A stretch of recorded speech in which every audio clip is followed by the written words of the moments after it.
Okay, for sale, 2 convertible MGBs. This one is a 77. Not sure how many miles are on it. Look here at the gauge. 15.9.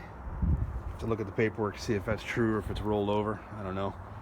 It's pretty clean. I'm not going to do a whole lot of talking.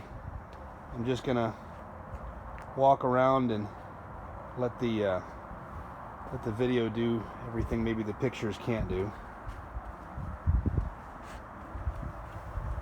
I guess I can explain a couple of things. The spools of wire in the back are what I was using to redo the wiring in the dash. And the dash is laying over there, and I can show you the back side of the wiring for all that. There's the rocker, the pinch weld.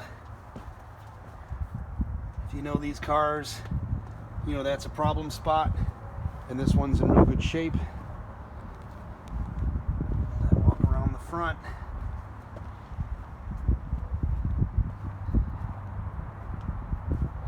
Same thing on this side. There was one spot, yeah, inside there. There's a couple of holes of rust inside the wheel well. The rear passenger side. There's the interior again. Carpet kit and interior kit put in it. Obviously originally a green car.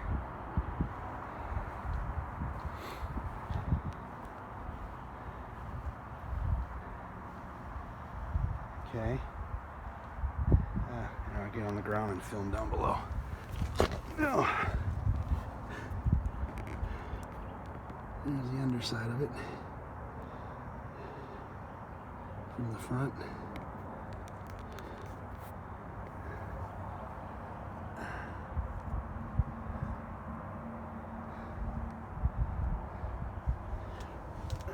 Crawl around it.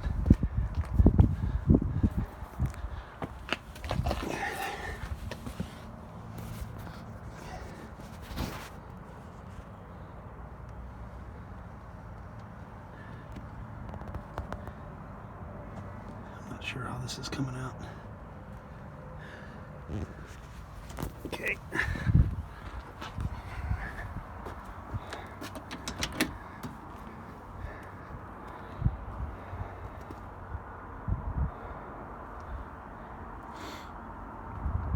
I think it's safe to say that if we peel back all this carpet, it's not the typical rust and rot you expect to see in an MG.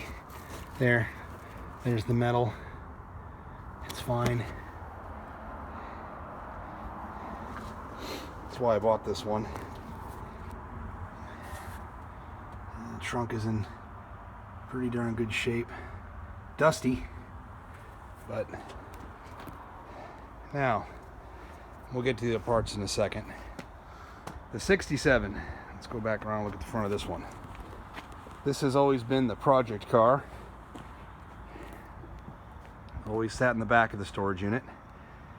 I like the mirrors up on the fenders, personally, and the chrome bumpers. Motor's complete. Interior was ripped out of it many years ago. Never even got around to vacuuming out all the Michigan leaves. And there's some holes. This is more like what we expect to see in an MG, you know. There's the suspension connections. Originally a dual battery car. And trunk. Uh-oh, we've got hoses blowing down away over there. So, I think the wind is telling me it's time to start looking at some parts. Let's get over here. We're losing a hose. I'll get that in a second. Ah, damn it. Better grab that now. Alright, so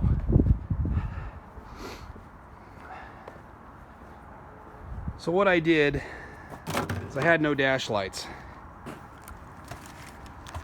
So I connected the wires together instead of buying the new rheostat like I later did. And in the midst of the moment I fired up the car, it zapped the wires. So what I went through over the summer, and I rebuilt everything, I made my own little wiring diagram because I couldn't find green for yellow and white with purple. So I have a wiring diagram that says the white with purple goes to this color and that color. And I was using, so let's see if this will hold itself up. Nope, hang on. Started doing panel mounts. Bought the tool, started connecting the pins myself so that it's not a horrible mess of wire up in the dash. And I was doing all this. I have all that stuff again. Made my own little wiring diagram. Next person who buys this car can carry on with the work that I've done. Hell, even take the tool and all the connectors and the wire in the back of that car and the whole bit, right? There's your trim rings for the headlights. The brake drum is out of it because this car, both these cars have sat for so long. The rear brake drums were locked, they were seized. So I take a wheel apart, pull the drum off. I think it's the back driver's side. But they roll around fine now. Center console, stereo, that's the stereo that did it. Needed to have a stereo and dash lights in the car, and that's what did it. That's what smoked everything. Interior pieces, hoses, all the ventilation ducts that go up inside that tiny dash. When I bought the car, it was a GM, it was a retired GM engineer out of Detroit, and I don't know if you can see it, I guess they're the same springs, but the front end was all jacked. So I dropped the front end and put the proper springs in it, put it all back together, and it was fine. I guess I never got around to putting the sway bar back in. That's laying right there. It's the sway bar for the 77. The 67, we started to disassemble to redo the whole thing, and well, whoever gets to buy these cars, come out and I'll tell you the story about being in car design and traveling around, and most of my life being in storage units, as here we are again. Windshields. When I bought the 77, had a crack in the windshield, and the more that I did the research, looked into Victoria, British, and Moss, it's very difficult to find an original windshield, original British glass. And if you do, it's not going to have the patina. You can tell the glass has a bit of blue to it. I'm pointing at the color of the glass, right? You want the windows to all match. So I started shopping around, and lots of people selling these repop windshields. You can see across this table, the one in the back is totally clear. The one second in is a little bit of patina. That one's clear. This is an original. I want to say the one with the clear crack right there. This is the one that wasn't a 77. It's got its visors and the whole bit.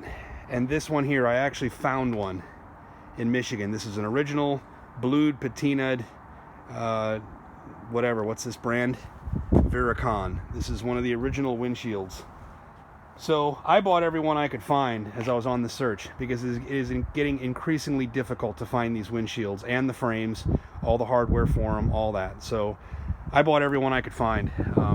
So plenty of parts there to put together and put the windshields back on these cars. There is no top, there are no seats. There's basically nothing to the interior. Most of the bright work is missing, the grille, the trim rings, the rear tail lights. I have the bumper still. I have the valence. Basically what happened was I had a little storage locker in my apartment complex, and I was putting parts in there and it got robbed. They stole all the stuff from me. But anyway, so what you see is what you kind of get with the 67, aside from a couple windshields to go through. The 77, like I said, is completely complete. The whole car just needs to be reassembled. The seats are there, the interior is nice, needs a good vacuuming, finish up the wiring of the dash, button it all back up. And the body is in decent shape, like I said. Mirror popped off one day while I was walking by it in the storage unit. That's laying over on the table. And that's really kind of it. I want to sell them together. I'm clearing out the storage unit. I'd prefer someone comes by and grabs the whole shebang. So I'm staying firm on selling them together. And that's it.